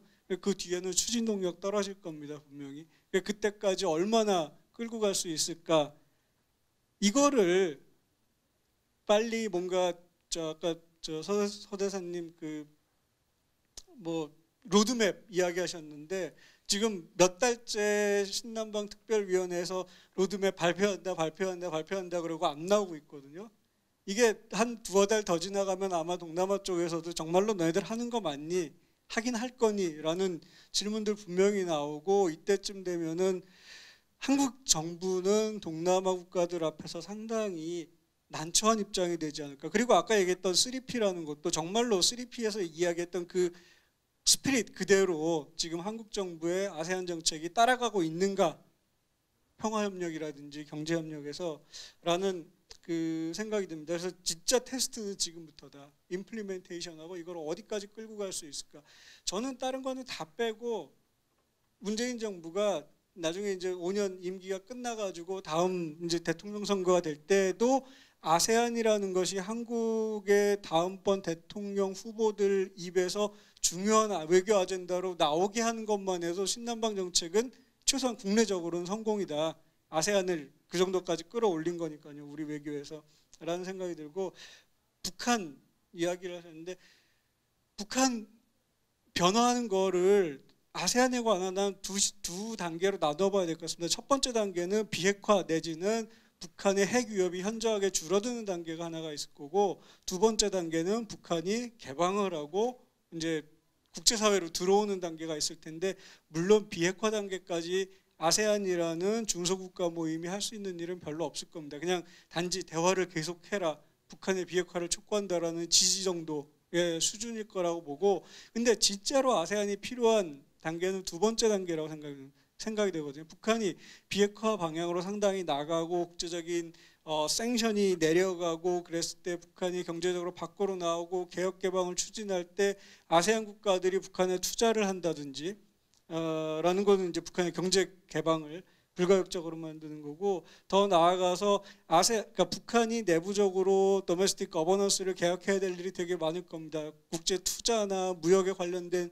제도나 법률 같은 것들을 만들어야 될 때 베트남이나 미얀마 같은 국가들이 어떻게 했었는지 이 레슨을 공유하는 것도 상당히 저는 아세안의 공헌이라고 생각이 되고, 결정적으로 북한이 개방을 하고 정상국가, 외교적인 정상국가로 됐을 때 가장 첫 번째 만나야 되는 외교 상대는 역시 이 동아시아 지역의 다자 협력체예요. 아세안 플러스3도 있고 EAS도 있고 ADMM 플러스, APEC, ARF 들어와 있지만은 이거의 문을 지키고 있는 게 아세안이거든요. 그러니까 아세안이 북한을 외교적인 정상국가로 만들기 위해서 끌고 갈 것이냐, 이 다자협력의 틀에 아니냐라는 거에 키를 쥐고 있기 때문에 아세안은 상당히 중요하다라는 생각이 듭니다. 죄송합니다. 제가 말을 너무 많이 해서 후쿠다 독트린 한 가지만 얘기하면, 후쿠다 독트린 해가지고 큰 변화가 없었다라고 이야기를 하는데 큰 변화가 없으면 어떻습니까? 한국하고 아세안하고 양자적으로 더 긴밀해지고 더 가까이 지내고 또 상호 협력할 수 있는 협력 관계를 구축하면 되는 거지, 한국이 아세안에 대해서 우리가 여기다 엄청난 인플루언스를 행사하고 우리가 여기서 헤게모니를 행사하고 하려는 게 전혀 아니거든요, 한국 입장에서는. 그렇기 때문에 그냥 협력 관계가 발전하면 되는 거지, 그걸 뭐 어떤 이렇게 큰 그림을 그린다든가 이런 건 아니기 때문에 한국하고는 신남방 정책하고는 좀 맞지는 않는 것 같습니다. 후쿠다 독트린의 비교 자체는.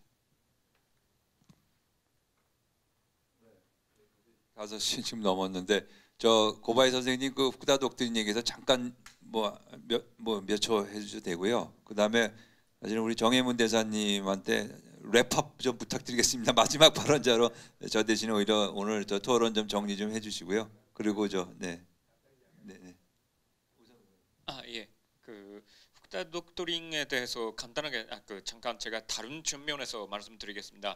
후쿠다 독트린에서 볼 때는 역사, 전쟁 피해, 그리고 전쟁 피해자 감정이란 그 관점이 필요한다고 생각합니다. 왜냐하면 제가 일본이란 국가가 전쟁 이후에 그 제2 전쟁 월드 워 II 이후에 처음에 히스토리컬 리콘실레이션을 실현한 국가는 미얀마였습니다. 미얀마하고 1953년에 일본 정부가 배상하고 국가 정상화했는데, 하지만 그때 일본 국민들이 동남아시아 대해서 전쟁 피해국에 대해서 방송한다라는 마음이 거의 없었습니다.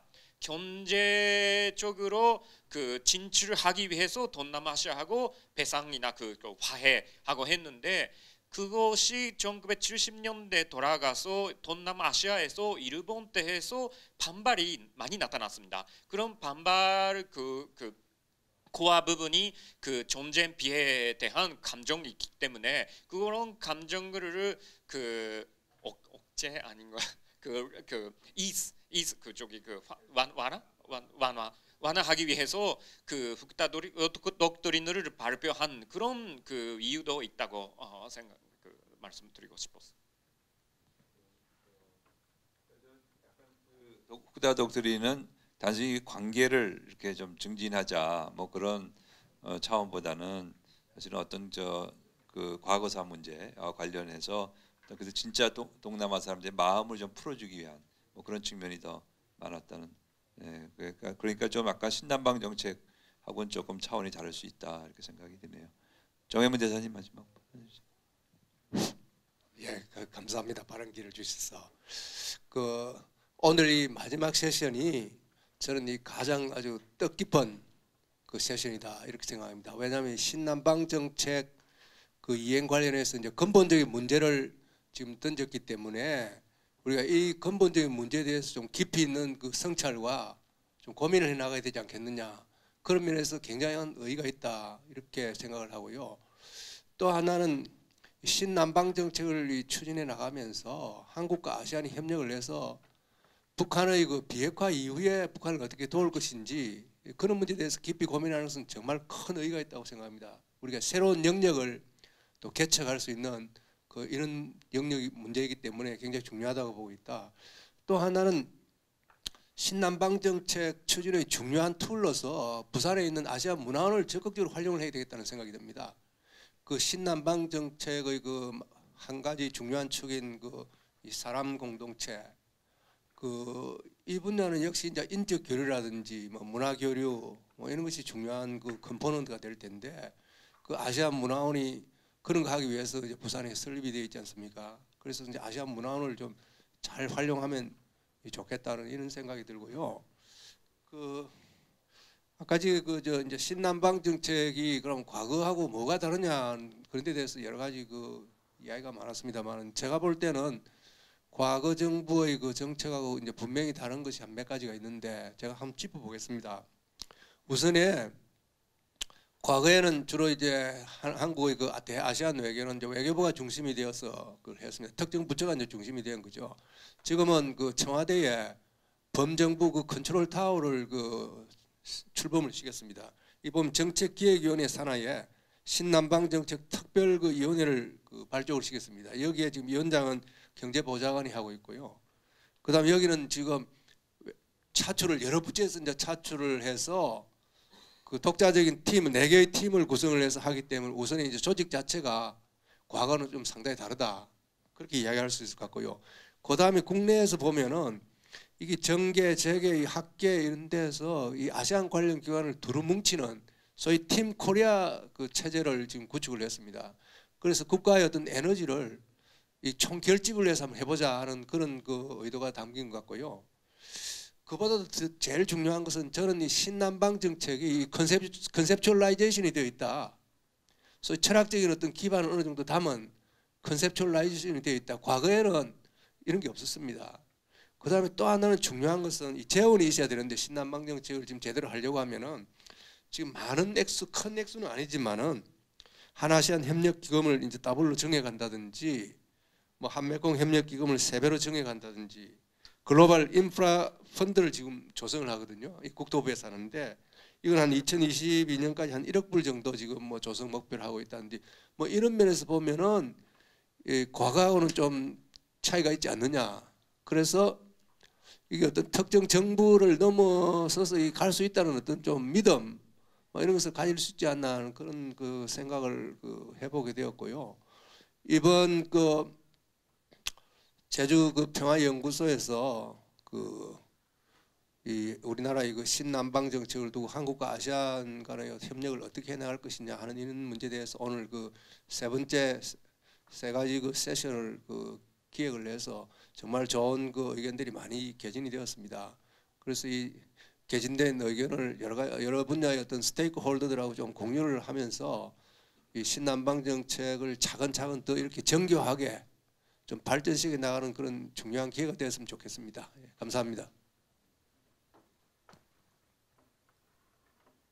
감사합니다. I thank you all participants for actively taking part in this meeting, and I hope that and you are very satisfied with the discussion, and I hope that also your participation in this meeting was very enjoyable and rewarding.